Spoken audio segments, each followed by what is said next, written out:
됐어. 자, 지금 시분반 수업 오늘이 8월 26일인데 여러분들 그냥 편하게 들으시면 돼요. 이거 어차피 제가 녹화해가지고 제 거 수업 제가 틀겠다는데 뭐 누가 뭐라 하겠습니까, 그죠?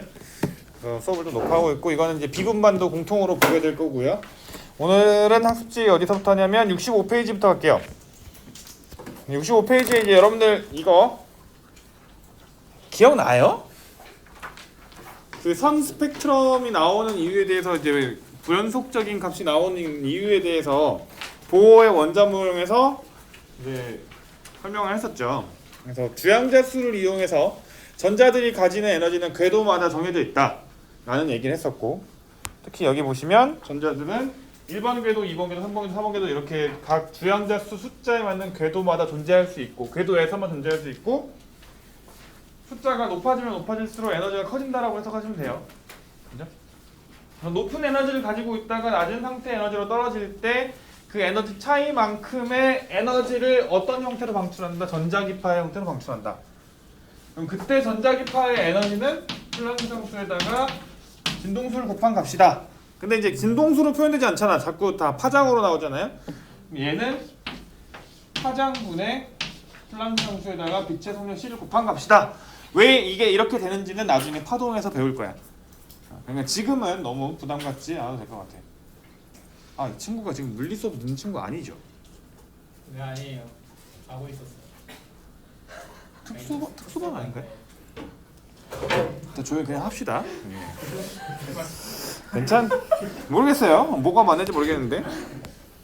자, 그래서 개념 확인 문제, 물론 시분반은 이제 지난번에 이미 풀었습니다만 개념 확인 문제를 한번 더 해보면 칠판에다가 다시 한번 해볼까요? 비슷한 문제가 많이 나올 수 있어요. 나와요, 실제로. 이렇게 E1이라고 되는데 얘가 보통 숫자 1이 들어가면 바닥 상태, 가장 낮은 에너지 상태라는 뜻이고, E2 그리고 E3, E4 이렇게 됩니다. 이렇게 되어 있는 상태에서 와, 색깔 있는 분필이 한 개도 없군요. 제가 오늘 들고 오는 건 깜빡했는데 어쩔 수 없죠. 그냥 하겠습니다. 여기 화면에 나와 있으니까 이제 이건 수학에서는 이런 걸 보고 이제 확률과 통계에서 이제 경우의 수를 따져 보겠지. 근데 뭐 비슷해. 결국 경우의 수 따지는 거랑 마찬가지야. 이제 우리는 이제 전자기파를 방출하려면 높은 상태에 있다가 낮은 상태로 가는 것만 가능하잖아. 그치? 에너지가 큰 거에서 작은 걸로 가야지만 에너지를 방출하겠지. 여기서 가장 큰 거, 가장 차이가 큰 거 4번에서 1번으로, 그 다음 3번에서 1번으로, 2번에서 1번으로 됐죠? 그 다음 경우의 수는 1번으로 떨어지는 게 아니고 2번으로 떨어지는 거겠죠? 4번에서 2번, 3번에서 2번. 하나 더 있죠? 3번으로 떨어질 수도 있지.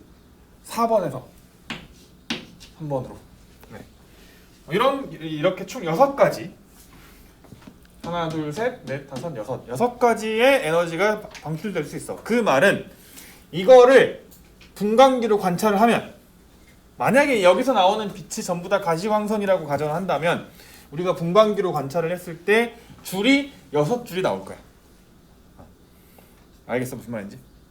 거꾸로 그 방전관을 이용해서 분광기로 관찰을 했을 때 불연속적인 값이 나온다는 거는 이런 식으로 에너지가 나눠져 있다, 이걸 의미한다는 거죠.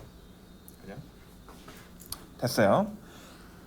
그럼 이제 이 문제, 특히 여기 화면에 나와 있는 이 문제를 응용하면 거꾸로 방출되는 게 아니고 흡수할 수 있는 전자기파의 파장은 종류가 몇 개냐라고 반대로 물어볼 수도 있어. 그건 어떻게 돼? 낮은 상태에서 높은 상태로 갈 수 있는 거는 뭐가 있냐? 이걸 물어보는 거예요. 화살표의 방향을 바꾸면 되겠죠. 1번에서 4번, 2번에서 4번, 3번에서 4번. 아니면 1번에서 2번, 1번에서 3번, 1번에서 4번 이런 식으로 해가지고 똑같은 답이 나올 거예요. 뭐 이런 거 많이 하잖아요, 그죠? 해봤어, 따라서. 원래 이렇게 웃을 수 있는 사람들이었어? 수업 시간에 그렇게 쳐웃지도 않더니 이 정도 해야 웃는 거였구나. 아, 쉽지 않구만 역시. 자, 여기 칠판 이제 그만 써도 될 것 같고. 자, 이제 다음 단원 내용으로 넘어갈게. 이제 보호의 원자 모형이, 어쨌든 보호가 이제 두 가지 가설을 주장해가지고 이제 스승님인 러더퍼드의 이론을 보완 발전시켜가지고 계속 이제 원자 모형에 대해서 주장을 합니다. 근데 사실상 그 당시 과학자들이 봤을 때는 보어가 주장했던 두 가지 가설, 그러니까 러더퍼드 원자 모형의 두 가지 문제점을 해결하기 위해서 두 가지 가설을 세웠는데 그 두 가지 가설이 사실 그 당시의 과학 이론과는 맞지 않았어요. 한계가 있었습니다. 근데 신기하게도 원래는 과학 이론이라고 하는 게 그렇게 그 전까지 발전되어 왔던 과학적 이론으로 설명이 안 되는 거면 이제 말도 안 되는 소리다라고 폐기가 되는데, 희한하게 보어의 이론이 실제 실험에서 너무나 완벽하게 맞아 떨어지는 거예요. 특히 수소를 가지고 하는 실험에서는 완벽하게 수소의 그런 실험적 결과들을 설명할 수 있었어. 이렇게 되면 분위기가 어떻게 되냐? 이것 봐라. 보어가 주장했던 게 지금 우리의 과학적 지식으로는 다 틀렸는데 실험을 설명해내네? 그러면 우리가 몰랐던 무언가가 있나 보다라고 생각하게 돼요. 점점 더 과학자들이 한두 명씩. 그러면 분위기가 바뀌어. 사실 과학 이론이라는 것도 한 명이 잘나가지고 이렇게 발표하는 게 아니야. 그 사람을 지지하는 수많은 과학자들이 얘 말 맞아! 라고 막 이렇게 지지를 해주고 막 분위기가 이게 맞다로 가면 그게 과학 이론이 되는 거야. 그걸 우리가 배우는 거고. 이런 식의 과학적 이론이 발전하는 과정이 되게 재밌어요. 되게 막 갑자기 혁명적으로 바뀌는 순간도 있고, 아니면 지속적으로 막 싸우다가 결정적인 사건으로 바뀌는 경우도 있고, 두 이론이 막 대립하다가 이런 경우도 있고, 되게 다양한데요. 자, 어쨌든 보어 모형이 살아남게 됐어요. 그 보어 모형을 더 발전시켜서 나온 것들이 이제 우리가 언젠가는 한번 배우고 싶어하는 그 양자역학이라고 하는 거, 그 양자역학으로 발전이 되게 됩니다. 화학 시간에는 이제 양자역학적으로 설명해내는 모든 것들을 오비탈 모형이라고 해가지고 이미 배웠을 거고, 근데 우리는 오비탈 모형을 안 할 거예요. 오비탈 모형을 안 할 거예요. 안 할 거고, 이제 우리는 흥미로운 질문이네요. 그렇죠. 안 할 건데, 방금 전까지 앞에 했던 거는 원자 한 개만 가지고 이야기를 한 겁니다. 이렇게 원자 하나만 있었어요. 사실은 우리가 알고 있는 물질이라고 하는 게 원자가 한 개가 아니잖아요. 아주 많은 개수의 원자들이 모여 있는 거잖아요. 그럼 이제 보어의 원자 모형으로 설명했던 원자 한 개에서의 에너지 준위가 막 이렇게 본다. 이거를 뛰어넘어서 원자들의 개수가 늘어나면 어떻게 되냐. 그게 이 이야기예요. 자, 위에 있는 그림은 원자가 한 개일 때 이렇게 에너지 준위가 불연속적으로 나타난다. 이렇게 얘기했다면, 그리고 여기 보면 거리라고 나와 있는데 이건 어떻게 해석하면 되냐. 좀 여기다가 화면에다 적을게요. 자, 보세요. 이거 되게 많은 정보를 담고 있는 건데요. 에너지가 점점점 커지면 이 거리가 늘어나죠. 그죠? 오비탈 모형 기억나실까 모르겠는데 그 SPD 어떻게 쭉쭉쭉 가잖아요. 그러면 보면 그 구름같이 생긴 거에 지름이 점점 커지는 거를, 반경이 커지는 걸 볼 수 있을 건데, 이렇게 생각하시면 돼요. 전자가 에너지가 높아진 거야. 전자가 에너지가 높아지면 더 넓은 범위에서 돌아다닐 수 있다. 이거를 원운동으로만 따지면 에너지가 크면 클수록 궤도가 넓어진다라고 해석하셔도 돼요. 자, 어쨌든 이런 것들을 우리는 이게 중요한 거 아니에요. 거리가 중요한 건 아니에요. 그냥 불연속적인 에너지 준위를 갖는다까지 했는데, 자, 아래 그림으로 갈게요. 이제 원자핵이 두 개가 돼요. 원자핵이 두 개가 되면 지금 이 검정색 라인하고 약 두꺼운 라인하고 가느다란 라인 두 개가 생겼죠. 여기를 1번, 2번이라고 할게요. 1번, 2번이라고 했을 색깔을 바꿔서 합니다. 얘는 2번이라고 할게요. 자, 1번이 만드는 라인이 이거예요. 1번 원자의 바닥 상태가 녹색이야. 2번이 만드는 바닥 상태가 얘입니다. 확대. 둘 다 바닥 상태인데 에너지 레벨이 같아 달라? 이걸 써놓을게. 그냥 에너지가 다름 이렇게 적어놓을게요. 에너지가 다르다. 자, 뭐 일단 물리학 원에서는 여기서 에너지가 왜 달라지냐 이런 거는 설명을 구체적으로 하진 않은데, 나중에 대학교를 가게 되면 여기 제가 써놓긴 했어요. 이렇게 써놓긴 했어요. 원자들의 에너지 준위는 같은 상태가 될 수 없고 나누어져야 한다라고 하는 게 이제 양자역학적 결론이거든요. 그러니까는 이렇게 생각하시면 돼요. 우리는 지금 전부 다 전자야. 뭐 각각의 전자인데 원자 핵에 하나의 원자 핵에 있는 게 아니고 각각의 원자 핵에 이제 속박되어 있는 전자라고 할게요. 다 바닥 상태야. 다 바닥 상태에 있는데 우리가 앉아 있는 자리가 예를 들어서 우리 모두가 여기에 앉을 수는 없잖아. 각자의 자기 자리가 다 있지. 그리고 거기만 앉아야 되잖아. 한 자리에 막 2개, 3개, 4개가 와서 앉을 수 있나? 물론 우리는 겹쳐 앉으면 되지만 우리 그렇게 앉으면 수업 시간에 그렇게 앉아 있으면 뭐라 할 거 아니야. 금지되어 있잖아. 원자에서도 마찬가지야. 전자가 똑같은 에너지 상태를 중복해서 존재할 수 없어. 미세하게 차이가 생기기 시작해요.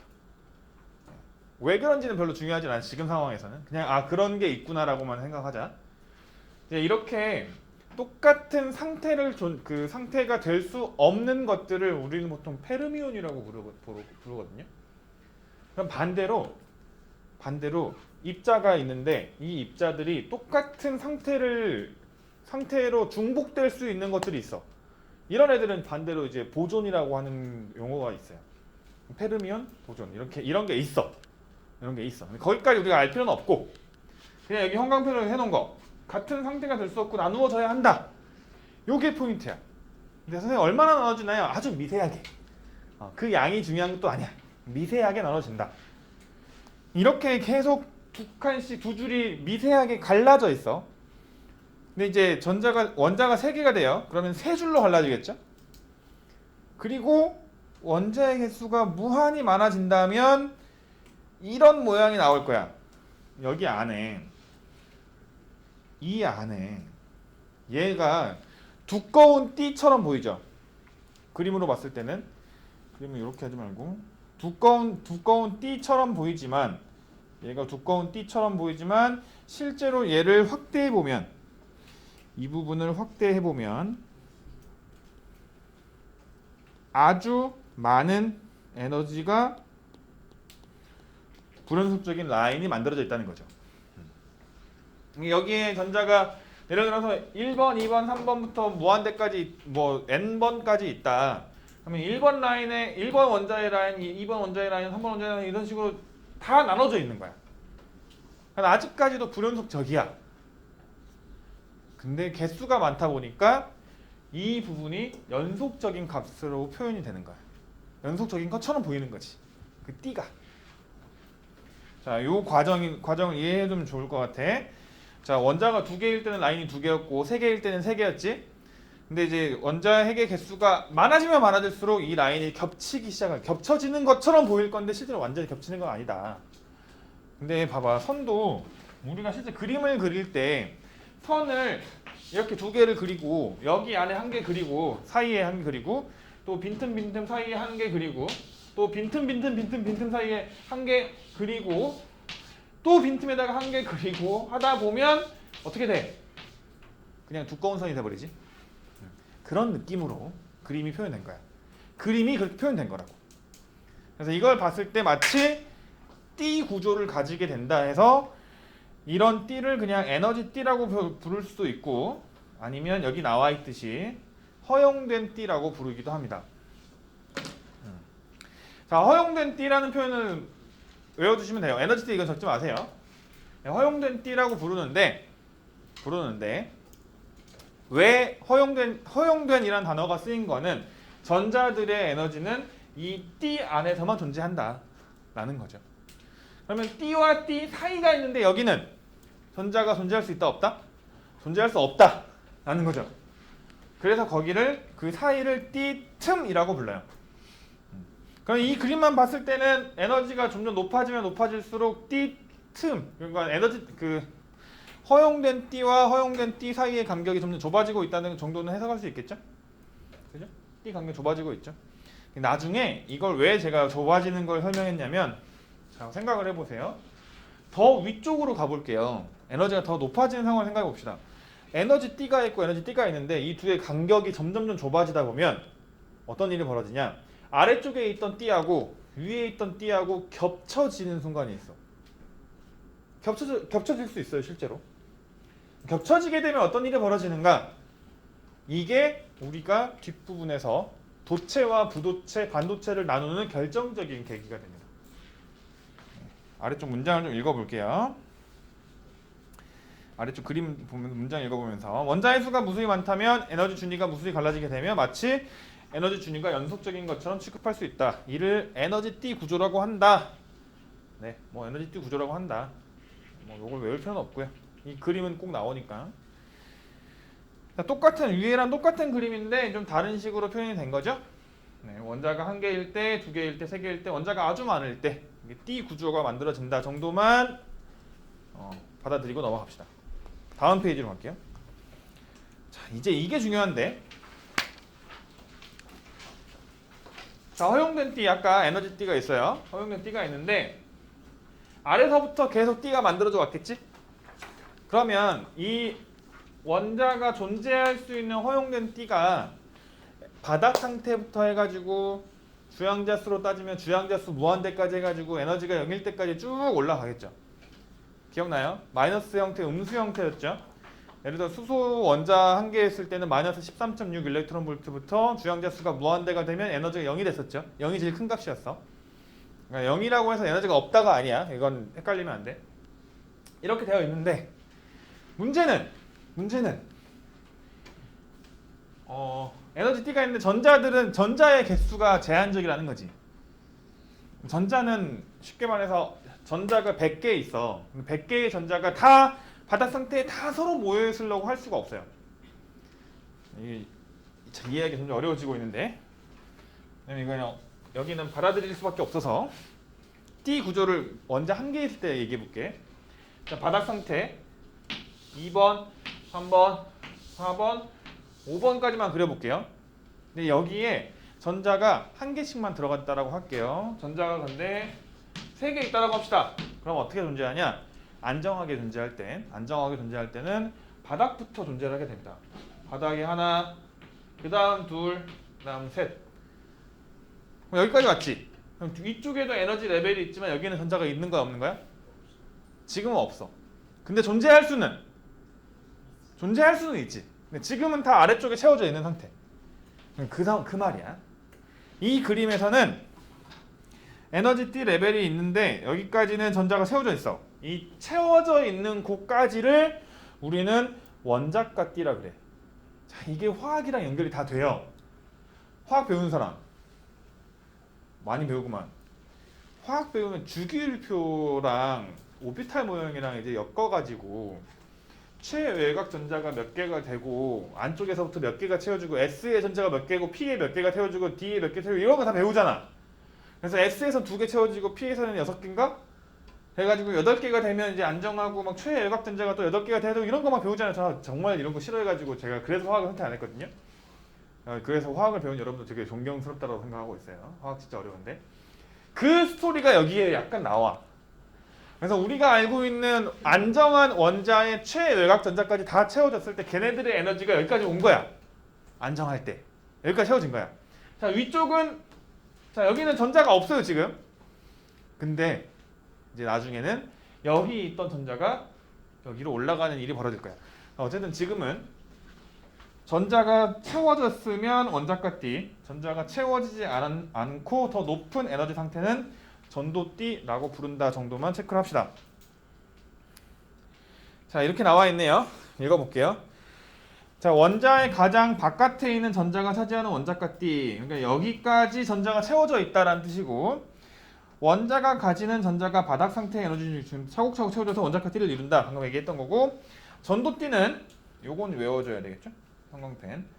전도띠는 원자가 띠 바로 위에 에너지 띠를 의미한다. 또는 원자가 띠 바로 위에 허용된 띠를 얘기한다. 띠를 계속 발음하다 보니까 이상해지는 것 같아요. 요즘도 쓰나요, 여러분들 띠?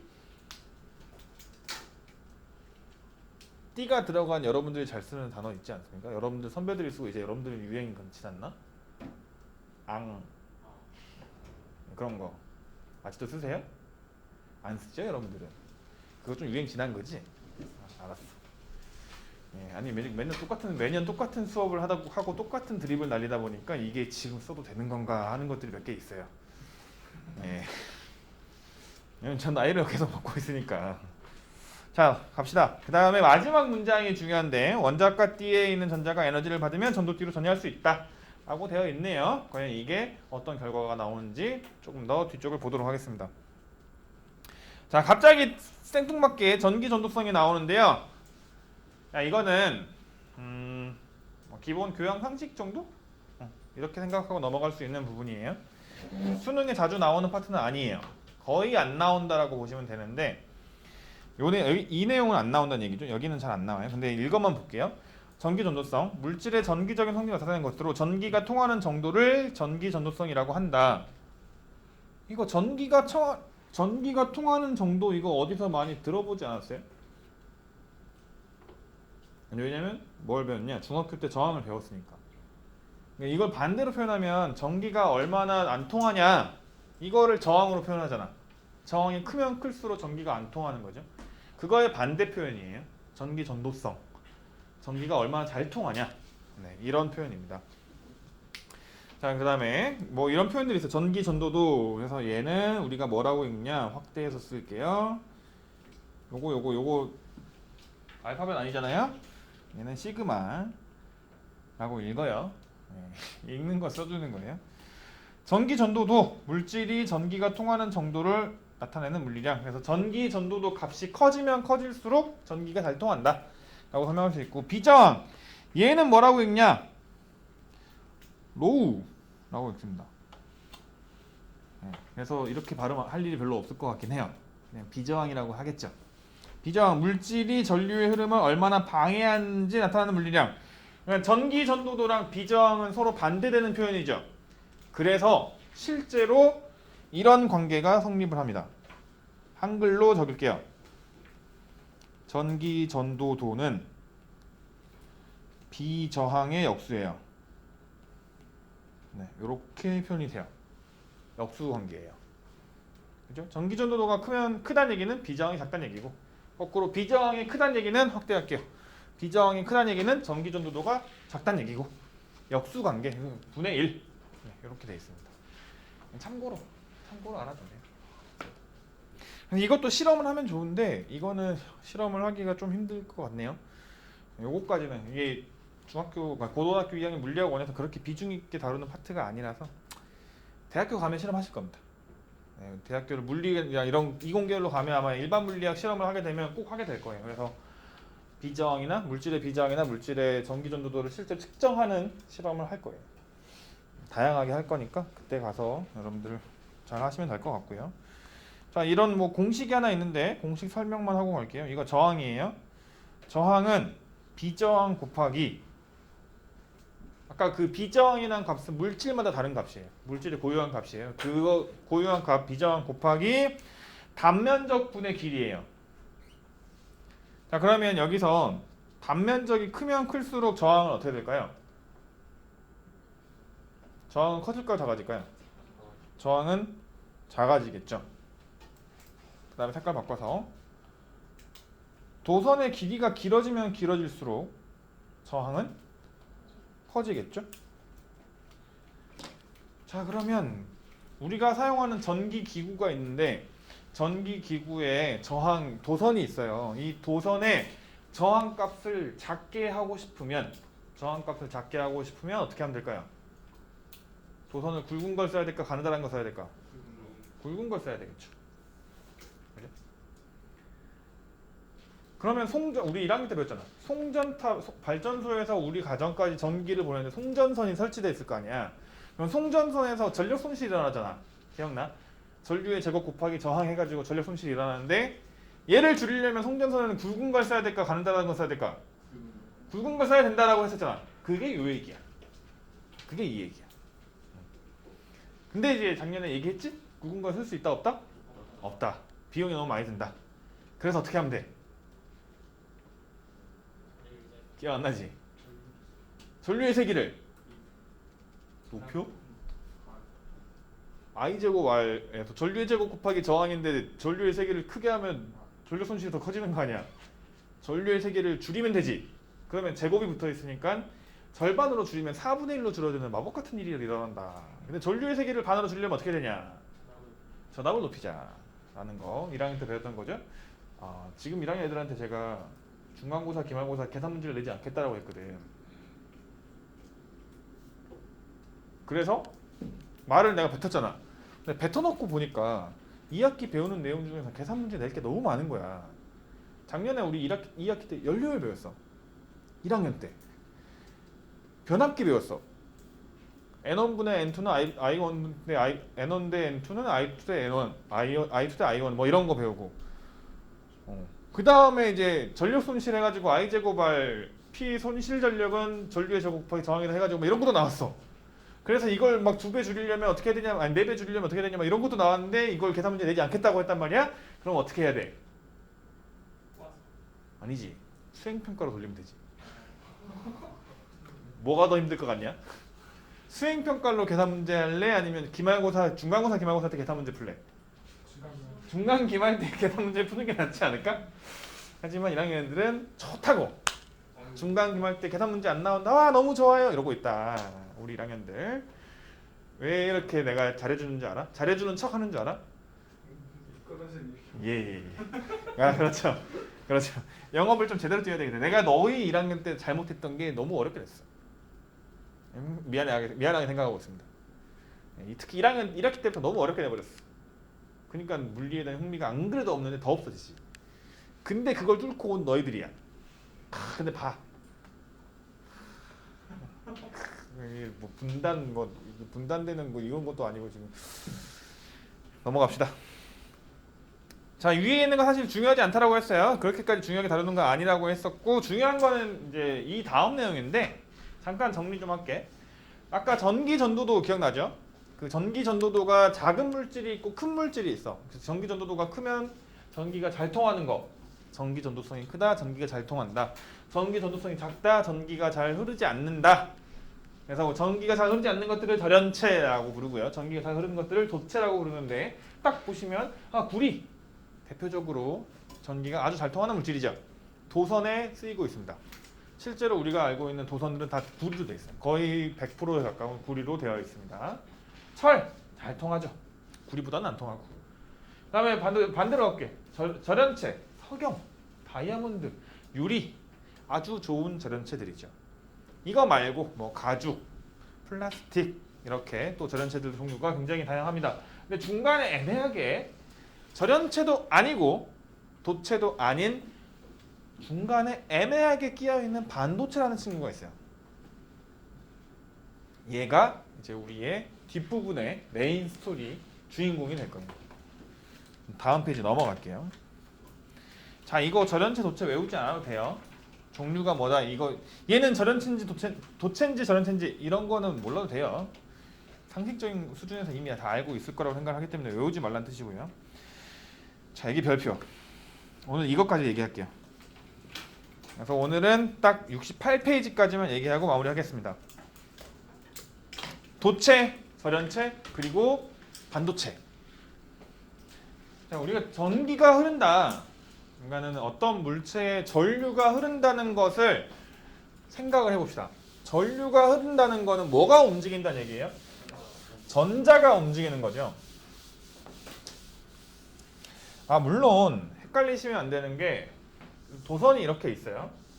도선 안에 전자가 이렇게 들어있는데, 예를 들어서 이 전자가 여기서부터 여기까지 끝까지 막 회로를 따라서 회로를 한 바퀴 돈다? 이게 아니에요. 전자들이 개수를 셀 수 없을 만큼 많은 양의 전자들이 이미 도선 속에 꽉 채워져 있어요. 네. 그러니까 뭐 구리라고 한다면 구리 안에는 전자들이 꽉 채워져 있겠지. 그지? 그 도선 전체에. 그 상태에서 회로가 딱 연결이 되고 전류가 흐른다는 거는 이 전체적인 전자의 움직임이 일정한 방향으로 생겼다는 뜻이야. 이거 대학교 때 배우게 되는데 실제로 전자 하나하나의 움직임은 그렇게 빠르지 않아요. 전체적인 흐름. 이걸 보고 이제 전자들의 유동 속도라고 표현하는 게 있는데 이거는 별로 빠르지 않아. 근데 전기는 스위치를 켜는 순간 바로 전기가 흘러가지고 다 불이 들어오죠. 그래서 전류가 흐르는 스피드, 이거는 거의 빛의 속력에 가까운데 극제성에 가까운데 전류 도선 안에 있는 전자의 움직임은 그렇게까지 빠르지 않다. 이건 참고로만 알아두시고요. 자, 어쨌든 전자들이 들어가 있는데요. 이 전자들은 이미 원자과 띠까지 채워져 있을 겁니다. 그죠? 근데 이제 원자과 띠에 채워져 있다는 얘기는 원자과 띠라고 하고요. 원자과 띠 안에 있는 전자는 어디에 속박되어 있냐? 원자핵에 속박되어 있어요. 원자핵에 속박되어 있다. 붙잡혀 있다는 얘기예요. 이 전자들은. 붙잡혀 있기 때문에 이렇게 도선을 따라서 전체적으로 한쪽 방향으로 흘러갈 수가 없어요. 탈출을 해야 되는 탈출을 못해요. 근데 일부 전자들은 이걸 별표를 하고 자유전자라고 써볼게요. 이 자유전자는 속박에서 벗어난 전자들입니다. 원자핵으로부터 자유롭게 벗어나 있어요. 이거 움직일 수 있다는 얘기예요. 자, 그렇다면 과연 이 전자들은 어디에 존재하는가? 원자과 띠까지는 속박되어 있는 전자고요. 원자과 띠를 벗어나서 전도띠 안에 들어있는 전자들은 자유롭게 움직일 수 있어요. 이게 포인트예요. 드디어 이제 앞에서 에너지 띠 구조를 했던 것과 드디어 이제 전류의 흐름을 얘기하는 도체, 절연체를 구분할 수 있는 상황이 왔습니다. A부터 볼게요. 자, 여기다 쓰면서 할게요. 자, A는 여기까지가 원자과 띠예요. 여기까지가 원자과 띠고 얘가 전도띠입니다. 회색으로 나와 있는 부분, 이 회색으로 나와 있는 부분 여기까지 파란색으로 전자가 채워져 있는 거예요. 원자과 띠까지. 그러면 여기 안에 들어있는 이 전자들이 원자핵의 속박으로부터 벗어나가지고 자유롭게 움직이려면 어디로 가야 돼? 전도띠까지 올라가야 되겠지. 여기 있던 전자가 여기까지, 전자가 이 위에까지 여기까지 올라가야 되는데 이 에너지 차이가 이 띠 틈 또는 띠 간격이 너무 크다. 이게 문제예요. 너무 크기 때문에 전자들이 에너지를 받아서 전도띠까지 올라갈 수가 없어요. 그러면 A에서는 모든 전자들이 다 원자과 띠에 갇혀 있기 때문에 어떻게 돼? 전류가 흐를 수 있다 없다? 없다라는 얘기죠. 자유전자가 생길 수가 없어요. 이게 바로 절연체입니다. 절연체.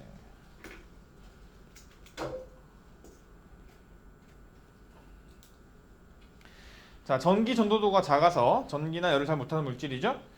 보세요. 두 번째 게 이제 포인트인 것 같은데 원자과 띠에 전자가 완전히 채워져 있으며 원자과 띠와 전도띠 사이의 간격이 매우 넓어서 전도띠로 전자 이동이 매우 어렵다. 전류가 거의 흐르지 않는다.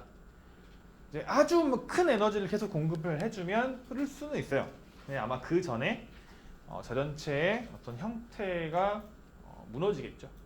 우리가 알고 있는 화학에서 얘기하는 이제 물질 상태, 고체, 액체, 기체라고 했을 때 절연체 에너지를 자꾸 공급하다 보면 온도가 올라가가지고 고체 상태 유지하지 못하고 무너져 내릴 거예요. 전류가 흐르기 힘들 거예요. 일단 자, A는 됐고 B를 갈게요. B는 도체입니다. 도체예요. 마찬가지로 여기까지가 원자과 띠입니다. 원자과 띠. 근데 위쪽이 전도띠인데요. 이 도체를 설명하는 그림은 두 가지가 나와 있어요. 두 가지가 나와 있습니다. 비슷한데 조금씩 다르긴 한데 설명해 볼게요. 이거는 전자의 개수가 원자과 띠를 다 채우고 그리고도 전자가 남으니까 어떻게 돼? 전도띠까지 전자가 이미 올라가 있어. 일부 전자가 전도띠를 채우고 있는 거야. 그래서 여기 위에 있는 얘들 있죠? 이 친구들은 전부 다 자유전자예요. 네. 얘네들이 전류를 흐르게 합니다. 이런 그림도 있고 아니면 이렇게 그림 옆에다가 여기다 그릴게. 자, 원자과 띠를 파란색으로 그리고요. 근데 전도띠가 이렇게 만들어져 있어. 이런 그림도 있어. 그럼 여기 안에 전자들이 채워져 있죠? 여기까지 원래 이제 전자들이 채워져 있는 에너지 띠를 원자가 띠라고 하니까 채워져 있는데 이미 이 안쪽에 여기에 이만큼 애들은 원자가 띠이면서도 전도띠에 속해 있는 애들이야. 그럼 얘네들이 자유전자가 돼가지고 전류를 흐르게 해. 이런 그림도 있어. 두 개가 조금 달라. 얘랑 똑같은 그림이 이제 똑같이 도체를 설명하는 건데 책마다 또는 이제 모의고사를 볼 때마다 조금씩 이제 번갈아가면서 나올 확률이 있어. 둘 다 도체. 어쨌든 중요한 거 전자의 개수가 많아. 전자의 개수가 많아서 원자가 띠를 넘어서 전도띠까지 전자들이 존재하는 전도띠에 전자가 존재하고 있다. 이게 포인트야. 읽어볼게요. 아래쪽으로 가서. 자, 이미 나와 있죠. 자, 원자가 띠와 전도띠가 일부 겹쳐 있거나 띠의 일부만 전자로 채워져 있어서 자유전자가 존재한다. 자유전자가 존재한다. 이 자유전자 때문에 전류가 흐른다. 전류가 잘 흐른다라고 해석할 수 있어요. 자, 도체까지는 됐어요. 도체까지는 됐는데 이제 반도체가 중요한데 왜냐면 우리 이 다음부터 계속 반도체를 배울 거니까 반도체를 별표를 치고 오늘의 마지막 스토리 반도체. 자, 전기 전도도가 도체와 절연체의 중간 정도인 물질이야. 도체도 아니고 절연체도 아니야. 근데 일단은 어디 가깝냐? 일단은 절연체에 가까워. 그림으로 갈게요. 자, 그림 볼게요. 네, 이게 반도체입니다. 절연체랑 비슷해요. 절연체랑 사실 큰 차이가 없어요. 큰 차이가 없는데 유일한 차이점이 뭐예요? 여기 띠 간격, 띠 틈이 띠 틈이 좁아요. 반도체는 띠 틈이 좁아서 파란색으로 바꿔서 갈게요. 자, 원자가 띠 최상단에 존재하는 이런 전자들이 있을 겁니다. 이 전자들이 조금만 에너지를 받아도 위로 점프할 수 있어요. 이게 가능해요. 에너지를 약간만 받아도 전자들이 위로, 즉 전도띠로 점프할 수 있습니다. 그래서 일반적인 상황에서는 반도체들도 전기가 잘 안 흐르는데 반도체에다가 조금만 열을 가해도 갑자기 전류가 잘 흘러요. 그래서 저 띠틈이 좁아가지고 띠틈만큼의 에너지를 띠틈보다 좀 더 큰 에너지를 공급하면 바로 전류가 막 잘 흐르게 되는 이런 물질이 반도체예요. 거꾸로 이제 온도가 낮아지면, 즉 에너지를 공급하지 않고 오히려 이제 공급하지 않게 되면, 아니면 공급하는 에너지가 줄어들게 되면 전류가 거의 흐르지 않게 되죠.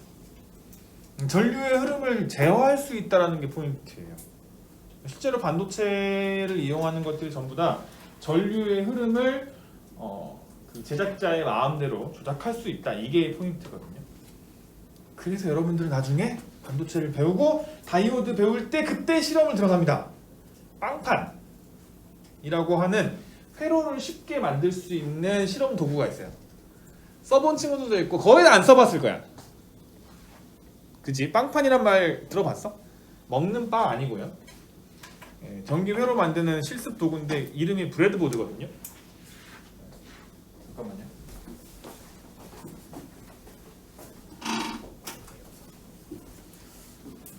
꺼져버렸는데 녹화가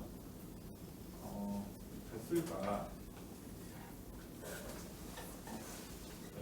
일단은 뭐 못한 부분은 오디오로만 하면 되니까. 어쨌든 빵판 가지고 할 거다라는 거 참고로 알아두시면 되고요.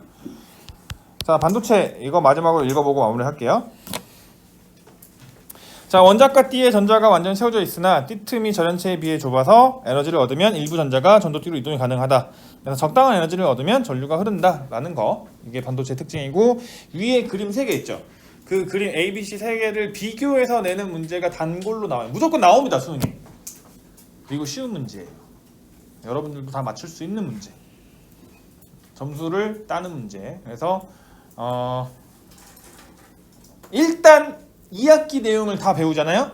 그러면 수능 물리학 1에서 기본 4등급이 나와요. 너무 부족하죠. 3등급까지 가려면 어떻게 해야 되냐? 역학 빼고 다 맞추면 돼요.